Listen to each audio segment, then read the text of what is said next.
Okay, बिस्मिल्लाहिर्रहमानिर्रहीम। हमारा आज का टॉपिक बहुत इम्पोर्टेंट। हम लोग जो पेशेंट एडमिट करते हैं उनके अंदर फीवर स्टार्ट हो जाए, ठीक है।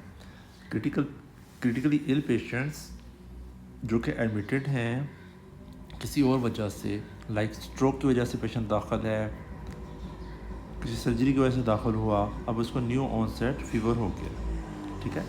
अच्छा, सबसे पहले हम लोग फीवर की डेफिनेशन करते हैं, ठीक है। फीवर की डेफिनेशन क्या है? Basically temperature greater than 38 degree centigrade. कौन सा वाला? कोर टेम्परेचर, ठीक है, जो कि 2 रीडिंग्स हों कम अज़ कम 1 आवर अपार्ट, 1 घंटे के वक्फे से 2 रीडिंग्स हों, ठीक है। या पेशेंट का TLC काउंट डिक्रीज है, मीन्स कि न्यूट्रोपिनिक है। न्यूट्रोपिनिक पेशेंट में 1 रीडिंग भी एनफ होगी। 1 reading greater than 38 oral reading will be enough होगी, ठीक है। अच्छा, फिर हम लोग जो पेशेंट्स का टेम्परेचर चेक कर रहे होते हैं वो हम लोगों ने कैसे चेक करना है? जो बेस्ट मोस्ट एक्यूरेट मेथड है वो होता है पल्मोनरी आर्टरी थर्मिस्टर, ठीक है। लेकिन हम लोग वार्ड्स में पल्मोनरी आर्टरी थर्मिस्टर या ये यूज़ नहीं कर सकते, तो हम लोग मेनली कौन सा ले रहे होते हैं? ओरल प्रोब, ठीक है। या कानों का infra red thermometry, year thermometry, ठीक है। ये भी एक्सेप्टेबल है। जो मोस्ट एक्यूरेट वे है that is pulmonary artery thermistor या इसोफेजियल थर्मिस्टर, ठीक है। लेकिन ये चूँकि इन्वेसिव हो जाते हैं इस वजह से हम लोग इनको यूज़ नहीं करते, ठीक है। अच्छा, जो 2 मोस्ट फेमस तरीका है बगल में थर्मामीटर रखने का, आर्मपिट में रखने का, दैट इज़ नॉट एक्यूरेट और वो इतना अच्छा नहीं है फीवर बताने के लिए, ठीक है। अच्छा, फीवर के साथ एक और मसला है कि जो पेशेंट्स होते हैं सेप्सिस के अंदर, अगर आप लोगों को सेप्सिस की डेफिनेशन याद हो, सेप्सिस के अंदर होता है SIRS। तो SIRS के का एक क्राइटेरिया होता है टेम्परेचर ग्रेटर दैन 99 और लेस दैन 98। तो सेप्सिस का मतलब ये होता है कि फ़ीवर ज़रूरी नहीं है। बड़ी दफ़ा ऐसे होता है पेशेंट सेप्सिस के अंदर होता है और वो फिब्राइल नहीं होता, नॉट फिब्राइल। तो ये चीज़ याद रखनी है कि ये हो सकता है कि पेशेंट को सेप्सिस चल रहा हो और वो फिब्राइल ना हो, ठीक है। इसके साथ हमें और चीज़ें भी मिल सकती हैं सेप्सिस की, लाइक हाइपोटेंशन,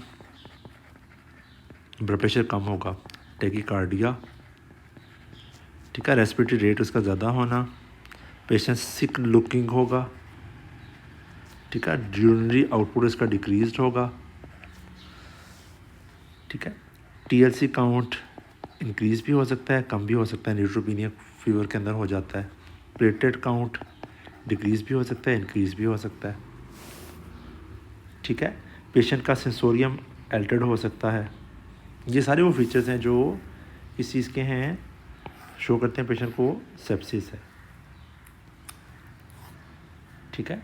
अच्छा, जब हमें पता चल गया कि पेशेंट को कोई इन्फेक्टिव प्रोसेस चल रहा है,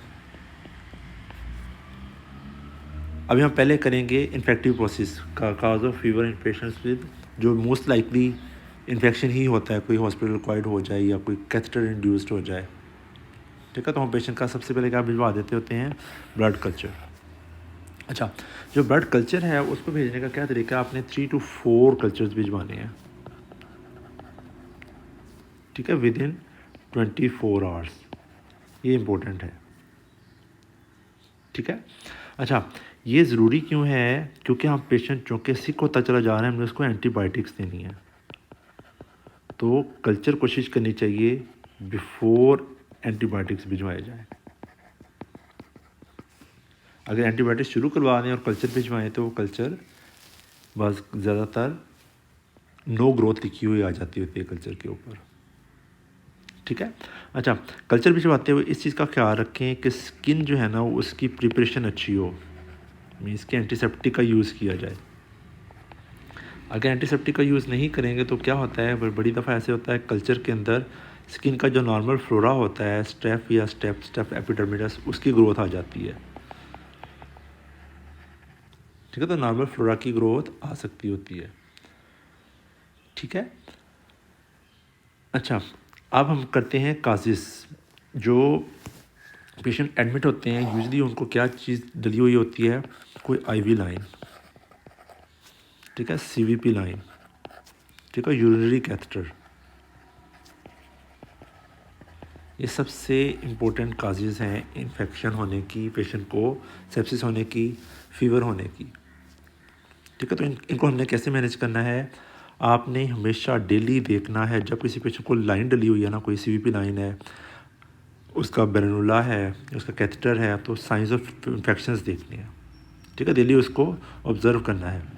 ऑब्जर्वेशन में हमें क्या चीज़ मिल सकती है, रेडनेस मिल सकती है, वो जो आईवी लाइन है वो सिस्टर फ्लूइड लेने लगी है, दवाई लेने लगी है, पेशेंट कहता है मुझे पेन हो रही है। ठीक है, या वो आईवी लाइन चल नहीं रही, उसके अंदर क्लॉट आ गया, थ्रोम्बोज्ड हो गई है।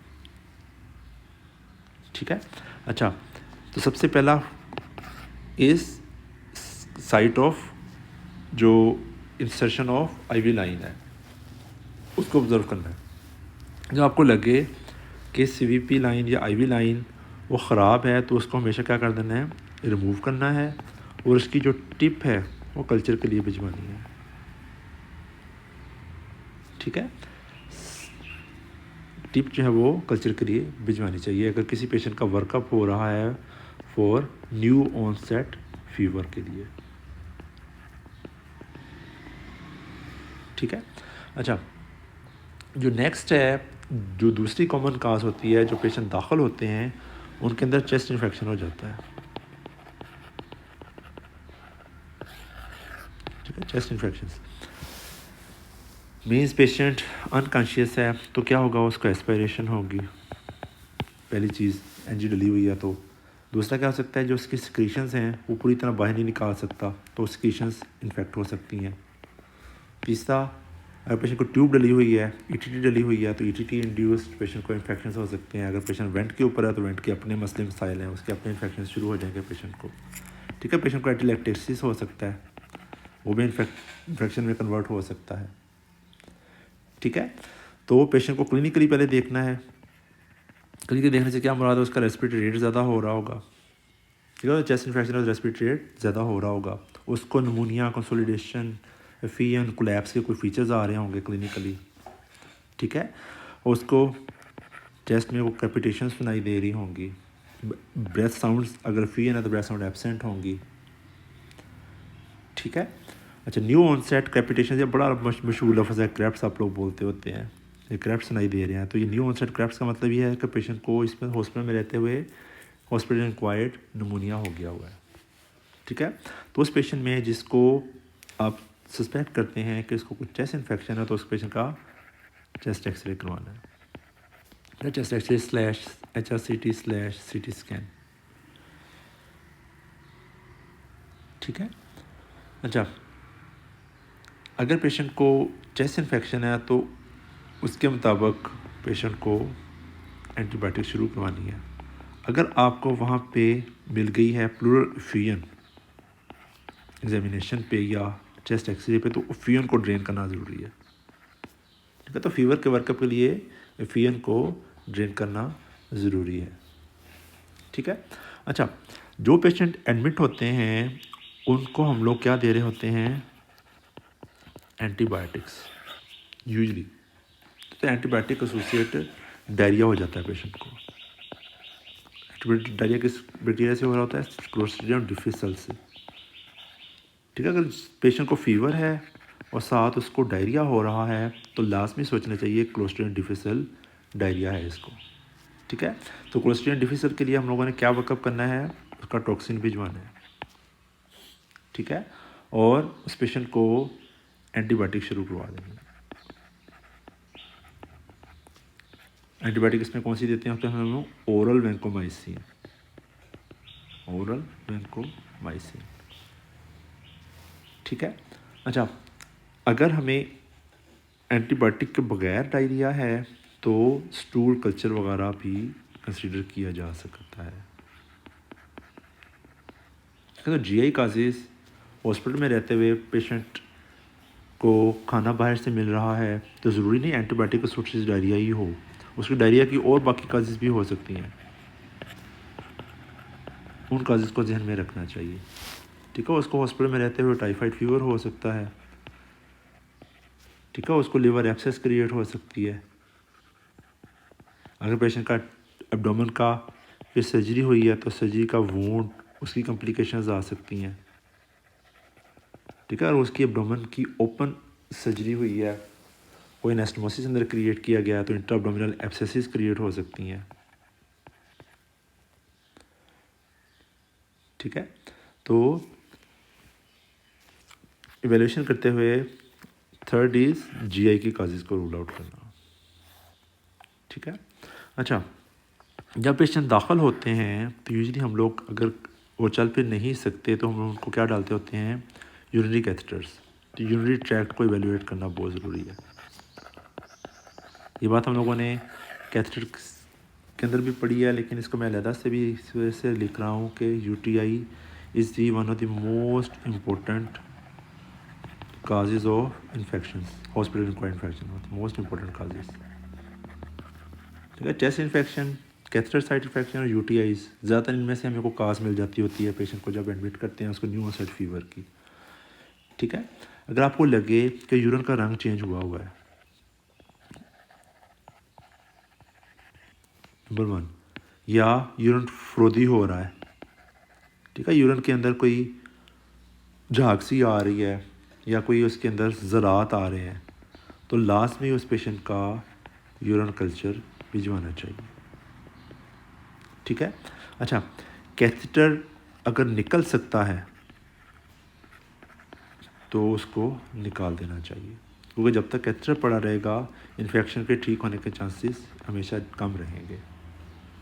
ठीक है, अगर कैथेटर निकलता है तो कैथेटर की जो टिप है वो कल्चर के लिए भिजवानी चाहिए। ठीक है, अच्छा, जो पेशेंट दाखिल होते हैं उनको हम लोग क्या डालते हैं, एनजी ट्यूब। ठीक है, एनजी ट्यूब जो लंबे अरसे के लिए पड़ी रहे तो उसका एक बड़ा इंपॉर्टेंट कॉम्प्लिकेशन बनती है, इसको हम कहते हैं साइनोसाइटिस। तो फेस की साइनसिस का की वैल्यूएशन बहुत ज़रूरी है। पेशेंट अगर कॉन्शियस है वो कह सकता है मुझे सर में दर्द हो रहा है, मेरे चेहरे पे दर्द हो रहा है। अगर कॉन्शियस नहीं है और फीवर स्टार्ट हो रहा है तो साइनोसाइटिस इज़ वेरी इंपॉर्टेंट काज। तो उसको करने के लिए, डिटेक्ट करने के लिए हम सीटी स्कैन कर सकते हैं या पेशेंट को ग्राम पॉजिटिव और ग्राम नेगेटिव का एम्पेरिक ट्रीटमेंट दे सकते हैं। ठीक है, अच्छा, साइनसिस की ईएनटी की एवेलुएशन करवा के उसकी एस्पिरेशन की जा सकती है, उस एस्पिरेशन का हम लोग कल्चर करवा सकते हैं। ठीक है, तो कहने का मकसद ये है कि NG2 वाले पेशेंट को फेशियल साइनसिस नहीं भूलनी, फेशियल साइनसिस नहीं भूलनी। ठीक है, अच्छा, ऐसा पेशेंट जिसकी सर्जरी हुई है, विद इन 72 आवर्स सर्जरी हुई है, उसको फीवर किस किस वजह से हो सकता है, उसको चेस्ट इन्फेक्शन हो सकता है, उसको ये सारी काजेज हो सकती हैं, यूटीआई हो सकता है, कैथेटर रिलेटेड हो सकता है, वूंड का इन्फेक्शन हो सकता है, एडिलेक्टेसिस हो सकती है,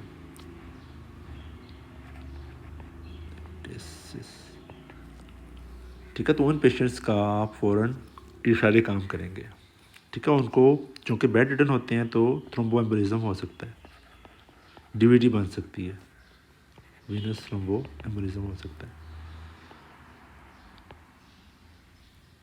ठीक है, अच्छा, जो सर्जरी की साइट है उसका जो है ना वो एग्जामिनेशन बहुत इंपॉर्टेंट है। वहाँ पे न्यू ऑनसेट रेडनेस है, पस बनना शुरू हुई हुई है, उसमें से सिक्रीशन ज़्यादा हो गई हैं, तो ये पॉइंट्स इंपॉर्टेंट हैं।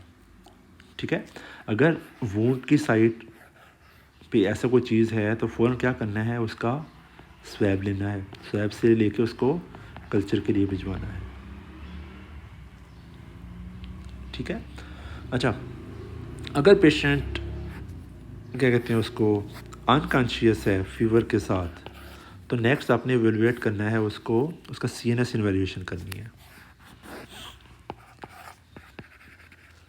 तो उसको न्यू ऑनसेट मेनिंजाइटिस हो सकता है। ठीक है।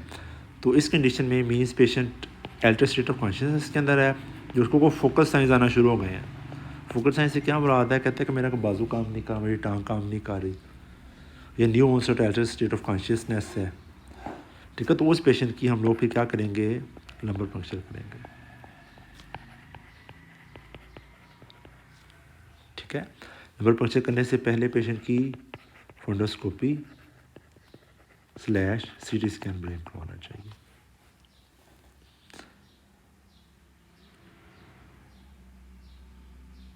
ठीक है। अच्छा, बड़ी दफ़ा ऐसे होता है कि जब पेशेंट दाखिल होते हैं तो उनको हम लोग ब्लड ट्रांसफ्यूजन देते हैं। ठीक है। तो ब्लड ट्रांसफ्यूजन जो है उसमें तो बहुत सारे जो ऑर्गेनिज़म है वो ट्रांसमिट हो सकते हैं, स्पेशली अगर पेशेंट इम्यूनो कॉम्प्रोमाइज्ड है। जो पेशेंट दाखिल हो रहे होते हैं वो यूजली सिक होते हैं, इम्यूनो कॉम्प्रोमाइज्ड भी होते हैं। तो इम्यूनो कॉम्प्रोमाइज पेशेंट में एप्स्टीन बार वायरस और CMV, ये दो बहुत इंपॉर्टेंट ऑर्गेनिज़म्स हैं जो उनको वो करवा सकते हैं, सिक करवा सकते हैं। ठीक है। इन पेशेंट्स के अंदर जो चूँकि बेड रिडन होते हैं तो क्या चीज़ बन सकती है, बेड सोर्स, इन्फेक्शन का इंतहा इम्पोर्टेंट सोर्स। ठीक है। उन पेशेंट्स में ईयर इन्फेक्शन हो सकता है, ओटाइटिस मीडिया। ठीक है। अच्छा, हमें ये देखने के लिए कि पेशेंट को इन्फेक्शन है कि नहीं है, ये बड़ा एक मशहूर टेस्ट है जो भी रिसेंटली अब पाकिस्तान में भी अवेलेबल है, that is pro calcitonin levels. Calcitonin levels, अगर प्रो कैल्सिटोनिन लेवल्स इंक्रीज हैं तो ये शो करते हैं कि पेशेंट की बॉडी में बैक्टीरिया मौजूद है। तो उस पेशेंट को हम लोग एम्पेरिक एंटीबायोटिक देंगे।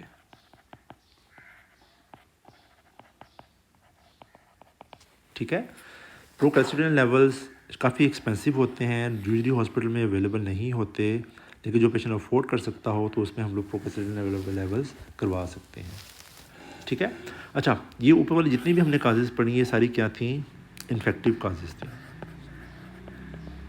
ठीक है। अब हम लोग करेंगे कुछ नॉन इन्फेक्टिव काजेज़। आपको पता है फीवर किसी भी इन्फ्लेमेशन के नतीजे में पेशेंट को फीवर हो सकता है।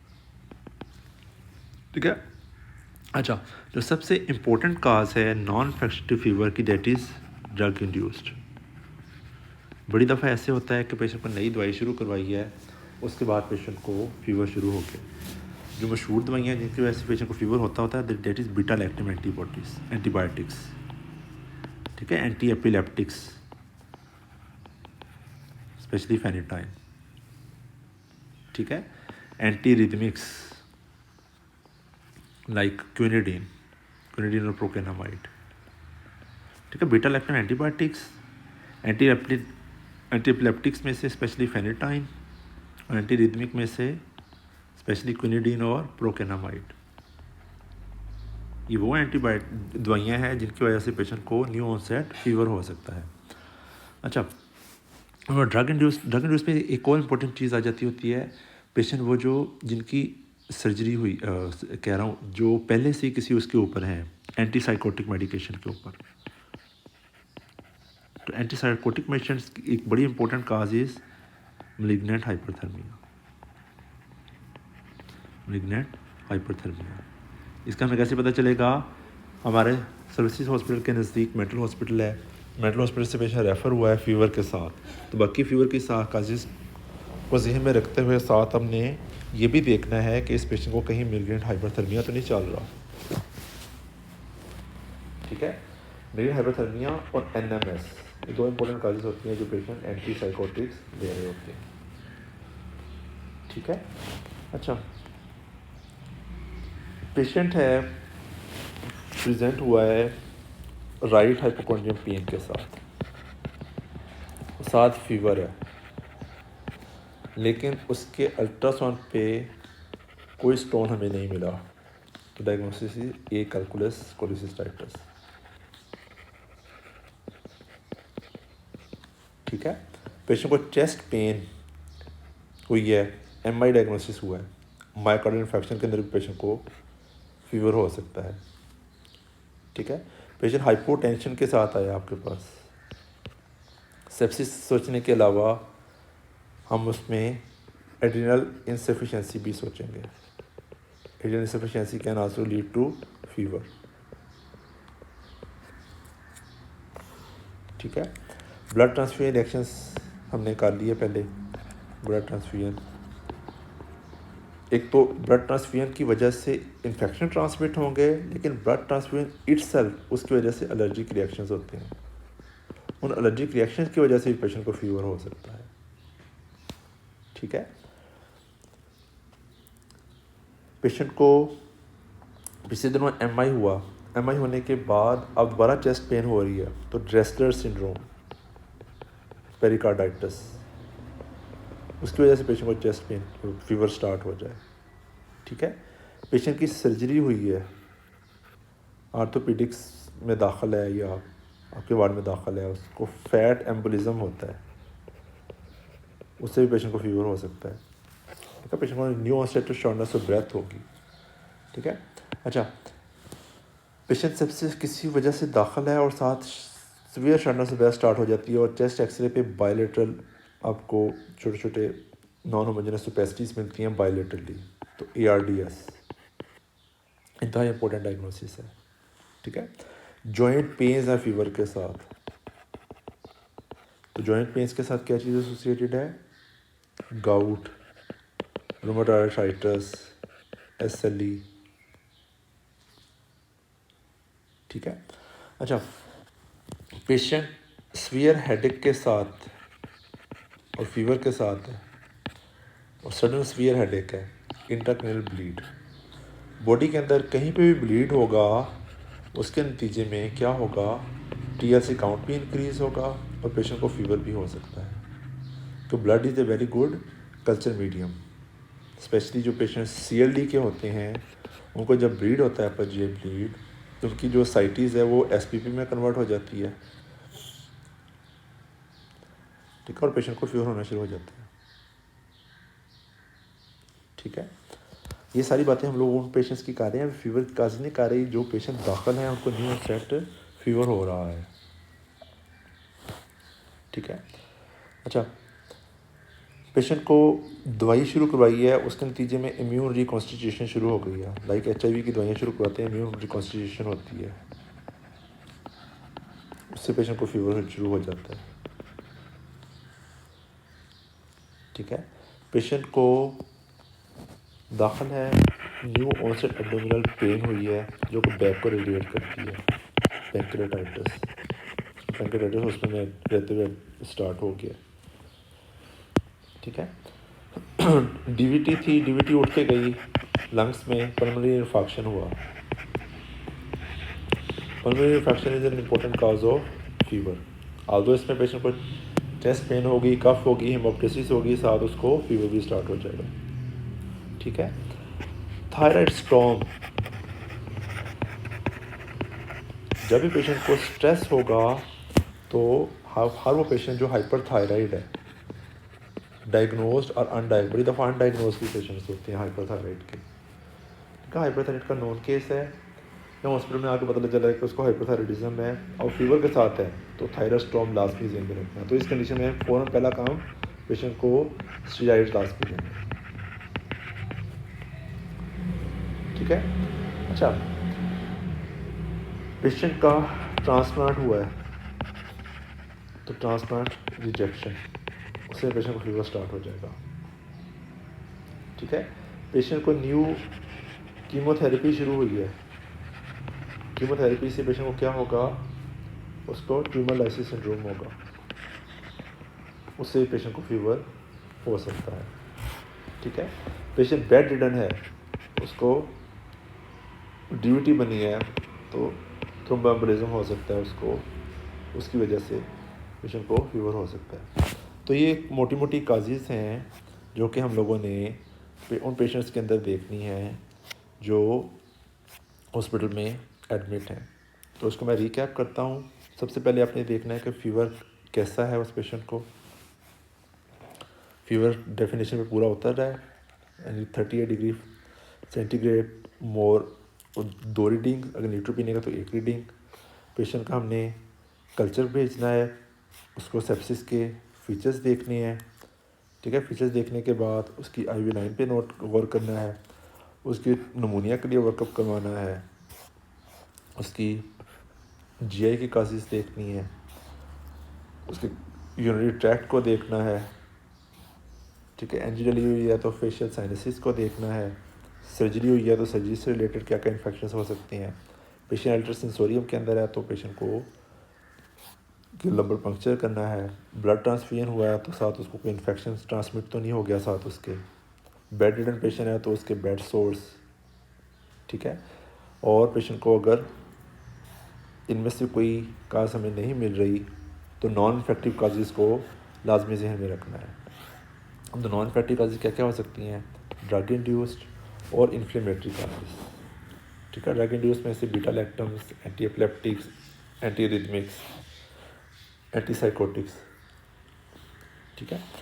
और इन्फ्लेमेटरी काज में acalculous cholecystitis, myocardial infarction, adrenal insufficiency, blood transfusion के allergic reactions, Dressler syndrome, pulmonary embolism, fat embolism, ARDS, joint conditions, patient को इंटरसेरेब्रल या GI ब्लीड हुआ है, ठीक है। पेशेंट की HIV की दवाएं शुरू हो गई, इम्यून रिकॉन्स्टिट्यूशन हो गई, पैंक्रेटाइटिस हो गया, पल्मोनरी इन्फेक्शन हो गया, थायराइड स्टॉर्म, ट्रांसप्लांट रिजेक्शंस और ट्यूमरलाइसिस सिंड्रोम, और सबसे इम्पोर्टेंट इज़ थ्रोम्बोएम्बोलिज्म। हर वो पेशेंट जो हॉस्पिटल में एडमिट है उसको हमेशा, अगर वो बेड रिडन है तो उसकी अर्ली मोबिलाइजेशन बहुत ज़रूरी है, ठीक है। वरना क्या हो सकता है, पेशेंट को DVT बनेगी, तो DVT can lead to pulmonary embolism, ठीक है। अगर इनमें से वो काज मिल जाती है तो उसके मुताबिक पेशेंट को ट्रीट करना है।